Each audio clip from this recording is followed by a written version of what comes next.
All right, our next game is Devil May Cry, which was nominated by 24-bit AGE on iTunes. So we fast-tracked it. I think this wasn't that long ago. Devil May Cry was, let's see, when was this released? It was released for the PS2 on... 2001? It was 2001. It was like yeah. September or something, September or August, somewhere around there. Normally we have these things written down, but this is the month of December. Actually, if you have a look at the year 2001, this is an incredibly dense release period. It really doesn't matter when it came out because this it's a lot of stuff. Final Fantasy X came out like a month after Metal Gear Solid 2 came out, like almost just immediately after. Like this is just late 2001. Holy hell! The year of PS2, like when it was clear that PS2 was going to be it. It became the new best game after SSX. Well, before we get going anymore, I think we have a special guest to join us who's going to be pretty much taking my place. He's the man, the myth, the legend, the Gunheart, who was I think, is this his the first time you've been on the new format? Yes, it is. Well, welcome back. So I'm going to bow out because, like most of the year 2001, this is Devil May Cry is somewhere in a haze of substance abuse. No, I'm just kidding. I just don't remember that much about it. But it's a cool game. Please rank it highly. I'll be back later. We will. Bye. I don't think you have to worry about that because it's Devil May Cry. So this game was pretty much, I'd say. It launched Dante. It cemented the PlayStation 2 as the console to own in many ways. Pretty much created a new kind of action genre. Yeah. Created a new genre. Completely created a genre. Yeah. A genre that we still don't really have a great name for. Yeah. Well, I know Europeans tend to call it hack and slash. In Japan, it's called character action. I always assumed that was like the correct name all this time. And I believe Americans like to call it spectacle fighters. So I think Yahtzee did that, and the jury's which is interesting because Yahtzee's from the same country I am from. So, he calls them spectacle fighters because he likes to make names up, I guess. But I do remember this being called hack and slash in local gaming magazines at the time. They were all, it's an action hack and slash and that sort of thing. I think people even maybe hinted this one was kind of survival horror-ish, but that was only because it was originally Resident Evil 4 and it shares a lot of thematic similarities and styles, except for the fact that you're a demon half-born thing with a giant sword and guns named Dante. Yes, who was originally meant to be, and this is public knowledge because the director Hideki Kamiya wrote a weekly column in Famitsu about the development of this game for like 2 years. And it was originally going to be Resident Evil 4. You were playing as Wesker, whose like superhuman abilities had been introduced in Code Veronica, which explains, the insane acrobatic gunplay stuff that he would have been doing. I think they must have transitioned that to did they transition away from it being Wesker or to it being Wesker? Because I believe there was also a different character you were potentially playing as. There's a rumor, as I understand it, it was going to be Wesker, and Shinji Mikami, the creator of Resident Evil, of course, said to Kamiya, his protege, "Okay, this is insanely awesome. It's just too crazy for RE, so make it a new IP." It amuses me that they went with that, and then Resident Evil just went completely off the rails a short couple of years later, where it's just like woo, crazy. But this game is pretty wacky. Like it opens with a woman throwing a motorcycle at Dante and him exploding things and stuff. Yes, it's a very Hideki Kamiya game. It's the first game he directed. No, I'm sorry, he directed RE2. It was the first game that he got to design on his own, and all the hallmarks of his games to follow are kind of there. You can see them in their proto stage. Yeah. So what we're looking at, just I don't know if you're insane and you haven't played Devil May Cry and you haven't played any of the follow-up sort of styled games like Bayonetta, God of War, if you really want to push it, and all these games. You haven't heard of any of those. You basically run around with a sword smacking guys in melee combat. You can knock them in the air. You can sort of semi-fly by shooting bullets at things, and you just sort of hover, or when you swing your sword in the air, you just magically stay up there. There's a lot of basically doing that over and over. There's giant enemies who are very, very large, which I think, not entirely unique, but their take on large-scale enemies and the way you fight them in a much more sort of physical way. Like it wasn't just like you just shot at them until their life bar disappeared, because most of them block, or they have weak spots that you have to expose by physically like getting in close and hitting them. It's a very, very involved. It's not quite third person in this one, because it actually uses a Resident Evil style fixed floating camera in most places. But you have like this huge scale of fighting that you haven't really seen before. That was, I believe, actually inspired by the Ocarina of Time. So that's an interesting sort of look in at the game. Yeah, Kamiya, his favorite game series is Zelda, but that explains Okami. Yeah, exactly.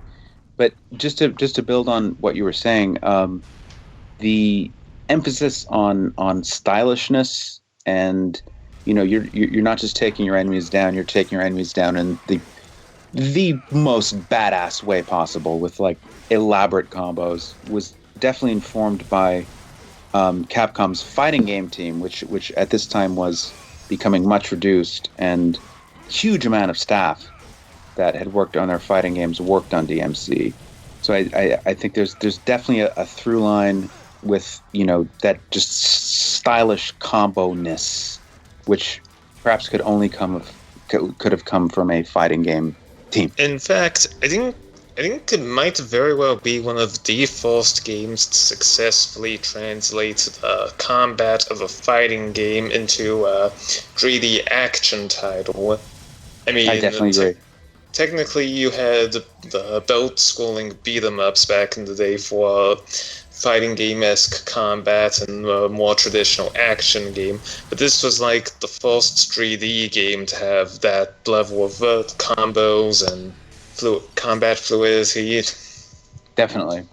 One thing I like about Devil May Cry is the amount of threat that every enemy in this game has. As you said, like, there's beat 'em ups, and this is definitely an evolution of the beat 'em up concept, but there are very few popcorn enemies in this game. There's very few like throwaway enemies, even the useless basic puppet, which are kind of really creepy and have a really nice invisible string effect that goes on for them. They're dangerous, because if you let one of them stand far away, it'll just start throwing knives at you, and if you're standing still, they will shred your health with these knives. And sometimes they give them shotguns, and if they shoot that at close range, it will wipe your life bar. And that's the basic enemy. And you can probably, if you're not paying attention, you can lose half, 3/4 of your health in one single combat instance against the weakest enemy in the game. And it only goes up from there in terms of challenge, which is kind of nuts. One point I'd like to make real quick to backtrack just a little bit. There are two games that I'm wondering if might have inspired this one at all, and I wonder if you could answer that maybe. Rising Zan, the Samurai Gunman, and the Berserk game for the Dreamcast. I forget the exact title. First, you got to pronounce it Rising Zan Samurai Man. Any other pronunciation is clearly wrong.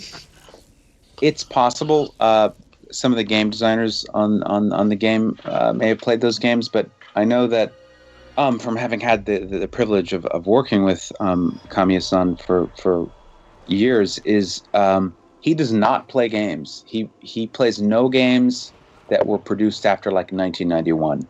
So he has an arcade in his house, correct, of a bunch of pre-90s games. Yes, he does, and that is all he plays. Huh. So I did not know that. But somewhere Ocarina of Time fits in there, because he definitely was inspired by that. It does, but only because it was Zelda. He will play every Zelda.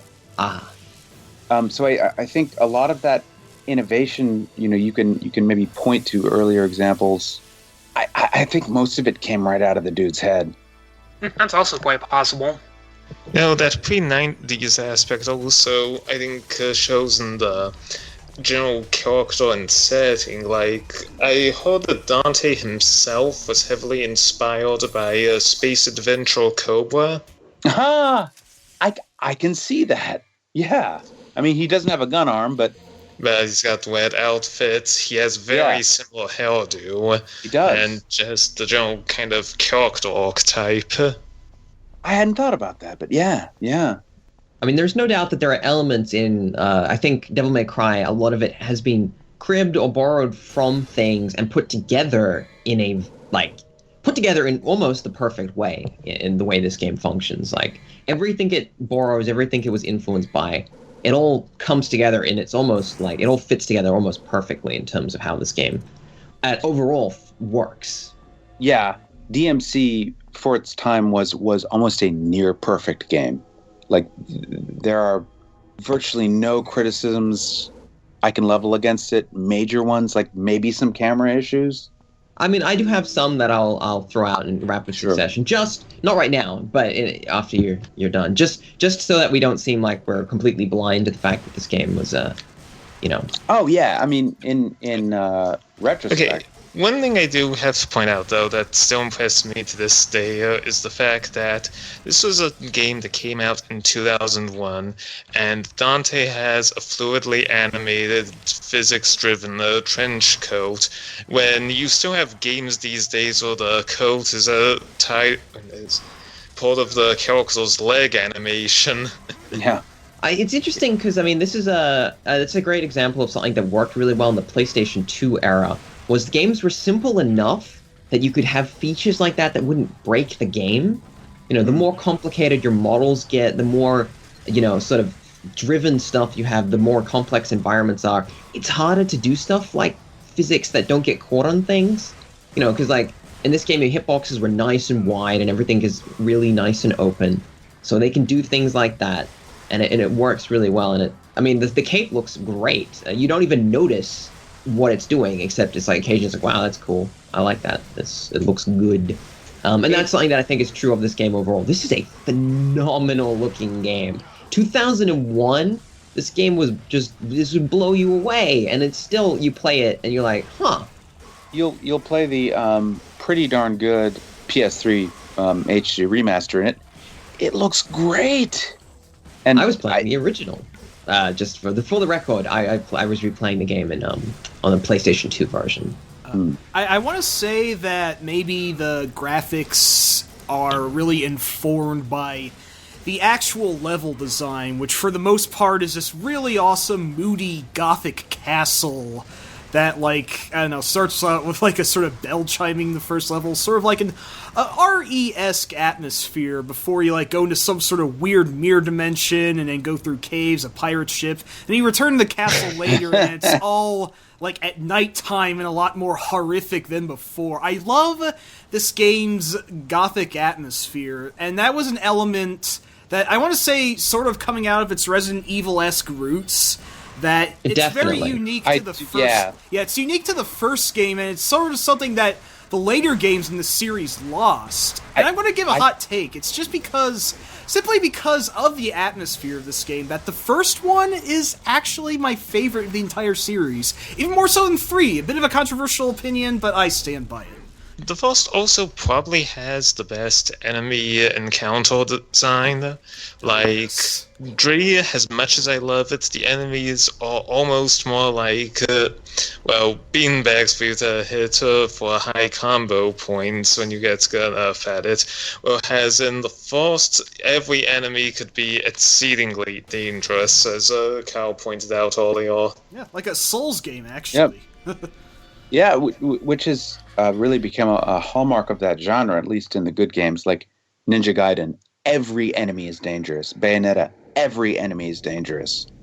There's no cannon fodder in these games. Which I think is really cool. That your character is a half demon. He is like in canon of the game, he's portrayed as like the most powerful guy ever. He's like calm, control. A bit cocky, but this guy is like super strong, and every encounter is like, whoa, I'm barely alive. I'm clinging to hoping that the next enemy I kill will drop me some health because I keep getting smacked around.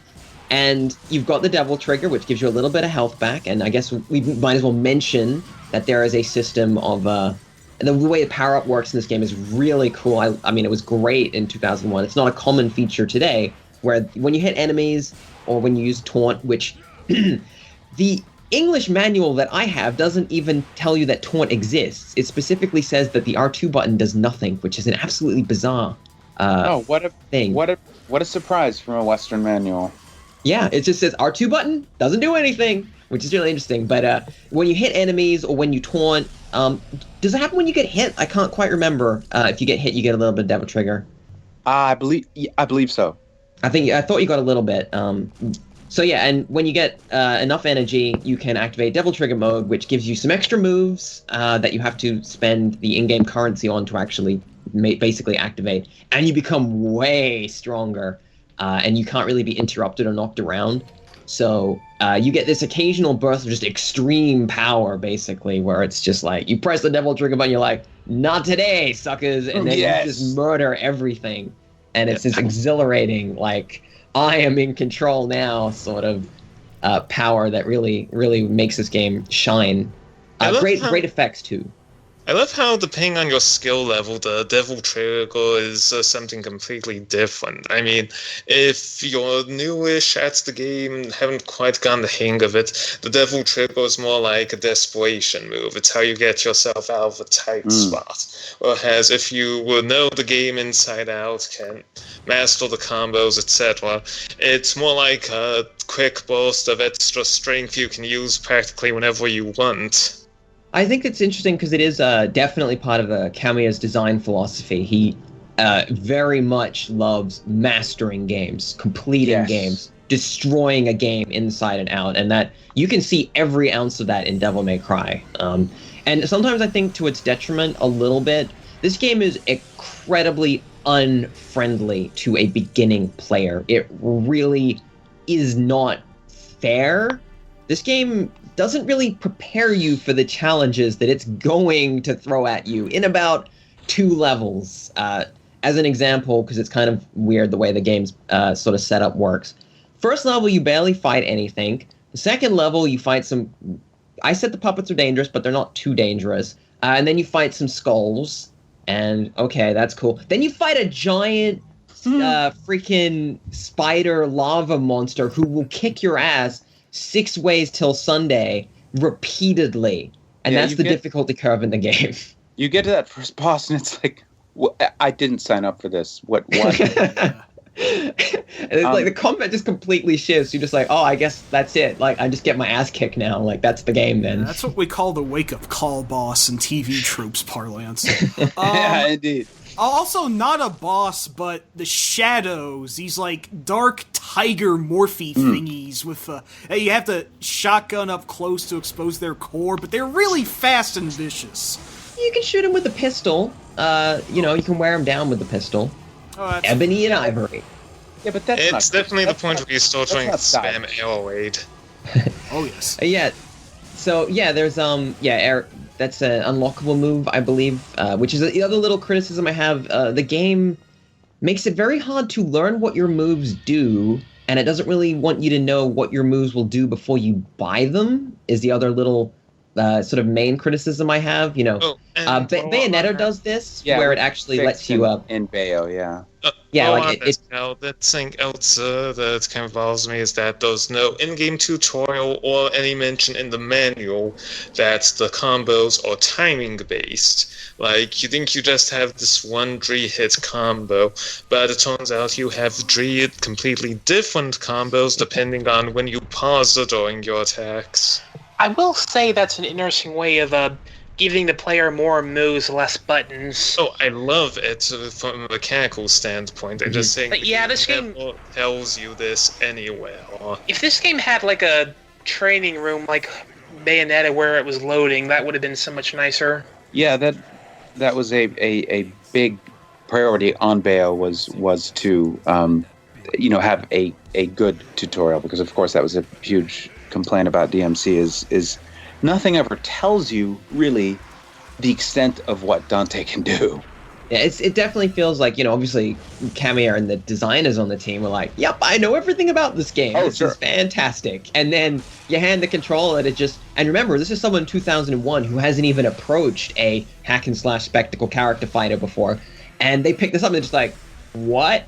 What the? Yes. Like, I mean, this game is fantastic for 2001. Like, it blows almost every game before it away in terms of combat. Like, it's just easy peasy. Third-person games, fighters like this would never be the same post-DMC.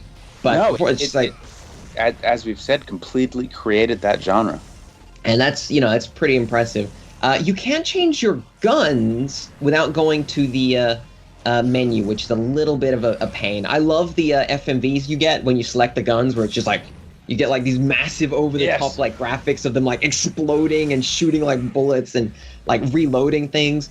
But it is kind of annoying if you actually, want to use the pistols a bit, and then you can't quickly switch to the shotgun for a close range and then go back to the pistols or anything. You have to pause the game, go to the menu, pick the gun, watch the graphics. Then it's like, oh, come on, guys, let me. You can switch between the two devil modes, which I love the gauntlets in this game. Some of my favorite gauntlets in any game of this genre. I love the Frit. It's just like punch, charge up this massive kick, and it's just like smack. It's like, that's the beatdown. The Ifrit was so cool that every other DMC afterward would have a gauntlet equivalent, except for 2 because nobody likes it. We don't talk about 2, do we? No, let's not go there.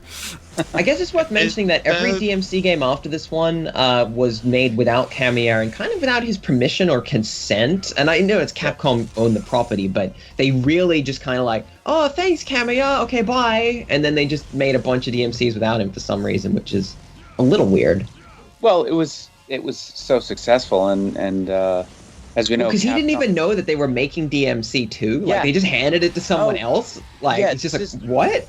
This is a great story. I imagine everyone listening to this probably knows, but Kamiya was working on his next project and heard through someone at the company, oh yeah, they're making DMC 2. And he's like, what? No, that's my game. And I think that contributed to his eventual departure from Capcom, but that's another story. So do you think it's about time to rank this? Gunhard, did you have anything else to say just before we rank it? Because I know you were just trying to chime up before.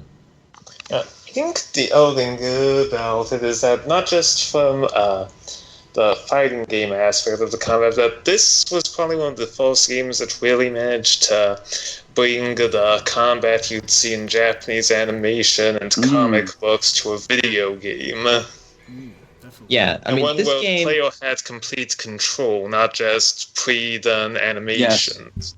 Yes, this is following in, and I mentioned this completely off podcast, but, this is late for it, but this also still managed to come in with the sort of the Matrix, like just that kind of general cool bullets, akimbo guns, sort of slow motion, all of that. This is probably the closest thing you got to a good Matrix game, to be perfectly honest. Well, there was Max Payne as well, but... I know there's Max Payne and there's Devil May Cry, and I think they both came out the same year, actually. I think it's Max funny. Payne I remember there being 2 ads, one for Max Payne and one for Devil May Cry, and running in the same magazine, both featuring the protagonists pointing their guns at the camera, using the in-game models. And I just remember the thing that I took away the most was that the one for Devil May Cry, Dante's fingers were actually on the triggers, while for Max Payne, they were clicking through the guns. I mean, I love Max Payne. I adore that game as well. But this game does combat a bit better overall. It's not just a third-person shooter; it's a whole other thing. It's gonna go pretty high, I assume. I mean, I would say it's got to be above Final Fantasy VII. That's just that's. Ooh, them's fighting words. No, I'd probably place it above there too. I do like the Final it's got to be series there. I just don't know if it needs to go any higher. Is what I'm wondering. Okay. I think it would probably go higher because while Final Fantasy VII was aesthetically groundbreaking, gameplay-wise, it wasn't all that different from what came before. Indeed, it was 6 just really pretty. Yeah, it was mostly for its style that was more recognized, I think. Well, Devil May Cry had both style and substance and pretty much created a new genre in the process. So let's jump it a step higher. Let's look at Bionic Commando. Ooh. Boy. Oh, crap. You're talking about my favorite. What about Above Earthbound? Oh. Whoa. He's pushing even higher. He's just like, forget it. I'm just taking it up. I love Devil May Cry, but wow, how high do we want to put it? So I will read off the where we're looking at in the regions for those who don't ever check the list at home, and why would you? We kind of have Metal Gear Solid at number 4, followed by Lode Runner, Online, The Mad Monk's Revenge, but I think it's just generally Lode Runner. Earthbound, Bionic Commando, Toe Jam and Earl, and then Wario Land 4. That's the current place we're looking at in there. I'm going to be controversial at this. It might be number 3, yeah. Wow, this keeps going. Keeps tough. Keeps going up. I mean, like, okay, so what we have is you have Devil May Cry, which kind of indisputably created a genre. There were games before it, but this cemented, this is the codifier of the genre. Definitely did that. I would say the game has aged quite well. I don't think it has too many, other than the like kind of little annoyances and foibles. I don't think there's that many issues with the game. Now the question, I guess, is Bayonetta, I think, is generally felt to have surpassed the Devil May Cry. Superior in every way. Yes. So that is a tough one, but obviously it would not exist without Devil May Cry. It has to have Devil May Cry. Indeed. There's no question that it led directly into it. So really it's a question of do we think Devil May Cry is good enough and important enough to be really high? And we've already got it pretty high. So personally, I would definitely say probably above Bionic Commando simply due to its heavy impact of like the fact that it completely solidified a genre. Yes. And really it went with what Ocarina of Time did, and then kind of really took third person like fighting combat and really like push it to the next level. Like really, because like obviously games have been taking from Devil May Cry, even if they're not in the exact genre, they've been, if they use the lock-on system, they use that sort of combo system, they're really looking from Devil May Cry. So then it sits below Earthbound, and the question I think is it better than Earthbound? Well, that is such a great question. Is I can't do this. This is too much, man. I'll let you guys speak. I'll have to think about this. Okay. So like, is the original Mother more important than Mother 2? Right. Xerxes would argue yes, but he's not here right now, so we'll judge our own metric. I would also argue yes. I feel that Earthbound is a much better game, but I guess that means it's not as important, or it just doesn't. You know what I mean? It doesn't have to do with its importance. I mean, for me, and this is just me. What I like about Devil May Cry is it's also designed to be replayed. It can be revisited quite readily over and over. As is every Kamiya game, yeah. Yeah, which I do think is quite a mark in its favor, because you can sort of just go back to those games. You can just keep going back to it. The experience is like the first time through is good, and then every other one is also good or great. You know, like it does actually hold up. Like it's not, I've finished that game, I don't need to play it again. I think it probably gets better on replays because it's definitely a game that's better the better you are at it. Yeah, it only gets better the more you play it. It did also, as we've said, establish a genre. Earthbound was playing with genre conventions of an existing genre, which DQ and FF had established, whereas this game sort of invented one. I personally would probably place it above Mother 2. I'm okay with that. Earthbound. All right, so before we lock it in, let's just say, all right, well, there's Lode Runner. It's like climbing Everest right now. Well, when it gets this high up the list, I really want to, I want it to fight for every spot. I want it to be like, can it do it? Yeah, Is it going to fight? We definitely can't screw around with when it's like entering the top 5 almost. But yeah, it's a gauntlet to get up this numbers. Oh, is DMC better than Lode Runner? Wow. I don't know, because Lode Runner has such a long legacy. I mean, so does DMC, but DMC's legacy will just continue. It just keeps going. Yeah, it is not stopping anytime soon. What particular version? Because this one we have Lode Runner Online, the Mad Monk's Revenge, which is the kind of definitive PC release. Yes. Is generally, which is arguably the best version of Lode Runner. It really depends on your personal tastes, but that's the one that we had on the list here. We haven't done this in a little while, and I am willing to flip a coin on this one because I don't even know if I am. I'm gonna recuse myself because I cannot. This is just too tough because they're so different, and both games were so groundbreaking at their time of release. See, because my thinking, and the only thing I have here is I don't think DMC beats Metal Gear Solid. That's my. I would say that's the stopping point, personally. Yeah, I'm okay with that. I'm glad that we've got a stopping point. So the question is it go below Lode Runner, above Lode Runner, or do we flip a coin and leave it to the fates? Really? I'm back, and it goes below Lode Runner. Damn it! Ah, the Lode Runners! You son of a bitch! I knew that would happen. I've been waiting for this guy to show up and be like, I really like Lode Runner. Forget you guys. I am okay with that. DMC. I'm not. So important. If that's that, then that's that. And Lode Runner has been spared and will remain in the top 5 position. So that puts DMC below Lode Runner Online, above Earthbound or Mother 2. I didn't expect it to get that high, but I'm pleasantly surprised. Me neither. Thank you for joining us. Yeah. Thanks to Xerxes for showing up to just put a game where he wants it, as you do. That's what I do. It's my show, damn it.